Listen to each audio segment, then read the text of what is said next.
Grief does strange things to your brain. It rewires memories, it sharpens some details, and erases others. It makes you swear you hear a voice in the next room. But this wasn't that. This wasn't imagination. My brother died on a Tuesday. Rainy, slick roads. One of those afternoons where the sky never really turns bright. Hydroplaned on the interstate. Rolled twice.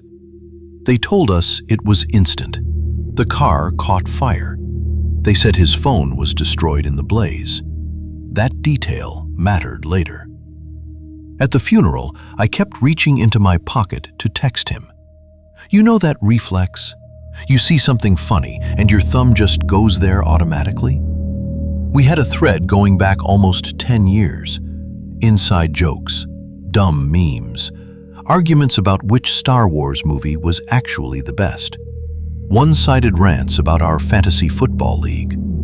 I couldn't delete it, so I didn't. 3 nights after the funeral, I was sitting alone in my apartment. It was around 11:30 p.m., that time of night when everything is quiet enough that your own breathing feels loud. My phone buzzed.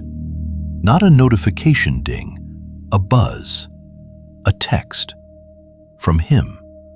The thread lit up at the top of my screen. His name. His photo. I remember feeling annoyed for a split second. Like, why hasn't his contact been archived yet? Then I saw the message. You still owe me $20. I laughed. Actually laughed. Because that was our thing. He'd loaned me money in high school, even when it was my money in the first place. And he'd text me randomly years later, demanding interest. You still owe me $20. I stared at it. Then I checked the date stamp. Sent at 11:28 p.m. Just now. My chest went cold. Because I'd been at the hospital. I'd seen the car. There was no phone. I told myself it was a glitch. Sometimes carriers recycle numbers. Sometimes old messages resend. That's logical. So I typed back. Not funny. The 3 little typing dots appeared immediately. You know those dots. Those blinking, hopeful little dots. Then, relax. You know I'm kidding. My hands started shaking. Because that phrase? Relax. You know I'm kidding. That was something he only said when I overreacted. And he only said it in that exact wording. No one else did. I tried calling the number, straight to voicemail, but it wasn't a generic voicemail. It was his. Hey, it's me. Leave it. That stupid, lazy greeting he never updated. I dropped the phone. It hit the floor hard enough that the screen protector cracked. I didn't pick it up for a full minute. The next message came at 12:03 a.m. You still have the red box. The red box. That stopped my heart. When we were kids, we buried a red metal lunchbox behind our grandparents' house. Inside it were notes, baseball cards, and this ridiculous secret pact we wrote, promising we'd always have each other's backs. No one knew about it. We never told anyone, not even as adults. I'd almost forgotten it existed. I texted back, "Where are you?" The typing dots. Then, "Can't talk long." That's when the fear shifted. Up until then, it had felt like something messing with me. A prank. A cruel, impossible coincidence. But that message, that felt urgent. Over the next few nights, the texts kept coming. Always late. Always between 11 p.m. and 1 a.m. Specific memories. The time he broke his arm trying to jump the creek. The time I covered for him when he dented Dad's truck. The nickname he called me that no one else ever used. And then they changed. The tone shifted, shorter, less playful. Something's wrong. I didn't mean to. I can't get out. My stomach dropped reading those. Because whatever this was, it wasn't nostalgia anymore. It was panic. I finally told my mom. She cried, said it was grief playing tricks on me. I didn't show her the messages. I couldn't, because part of me didn't want anyone else to see them.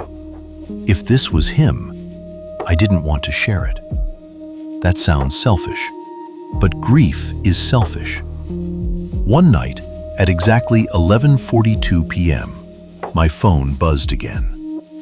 I'm not where I'm supposed to be. I stared at that for a long time. Then I typed, "Where are you?" The reply came slower this time. The dots blinked, stopped, blink, stopped. Finally, cold. Another message. Dark. And then, help. My heart was pounding so loud I could hear it in my ears. I typed, "How?" The typing dots appeared, then disappeared, then appeared again. Finally, "Find me." That was the first night I dreamed about the accident. Except in the dream, the car wasn't burning. It was submerged, underwater, headlights still on. And I could see him inside, pounding on the glass. But the thing that stuck with me wasn't the image. It was the sound. My phone vibrating underwater. The next day, I did something stupid. I drove to the impound lot, asked about the wreckage. They told me it had been cleared, destroyed, total loss, nothing salvageable, no phone recovered. I asked twice. They were firm. No phone. That night, 12:01 a.m. I'm still here. Where? I typed. Long pause, longer than usual. Then, check the thread. I scrolled up, years of messages, photos, memes, arguments. And then I noticed something I swear hadn't been there before. A photo attachment from 3 days earlier, time-stamped at 11:58 p.m. I hadn't opened it. My hands felt numb as I tapped it. The image loaded slowly. Dark, blurry. At first, I couldn't tell what I was looking at. Then my brain adjusted. It was the inside of a car, upside down, cracked windshield, water creeping in. And in the reflection of the shattered rear-view mirror, his face, eyes open, looking straight at the camera, at me. I dropped the phone again, and when I picked it back up, the image was gone. Not deleted, not replaced, just gone, like it had never existed. The thread looked normal again. Last message from me, days old. No new texts, no signs of anything unusual. I went to the carrier the next morning. They pulled the records. No incoming messages from his number since the day he died. No outgoing either. The system showed nothing. Clean. Final. I changed my number. I deleted the thread. I tried to move on. And for 2 weeks, nothing happened. No texts, no calls, no strange notifications. I almost convinced myself it had been stress, grief, sleep deprivation. Then last night, new phone, new number, different carrier. 11:42 p.m. Buzz. Unknown number. Just 3 words. You found me. And beneath it, a photo. The red lunchbox, half buried in dirt, lid slightly open, and inside, a phone. Screen lit up, active, waiting. So if you ever lose someone, and you keep their old messages because you can't let go, just be careful. Sometimes they answer, and sometimes they're not asking you to remember them. They're asking you to come where they are.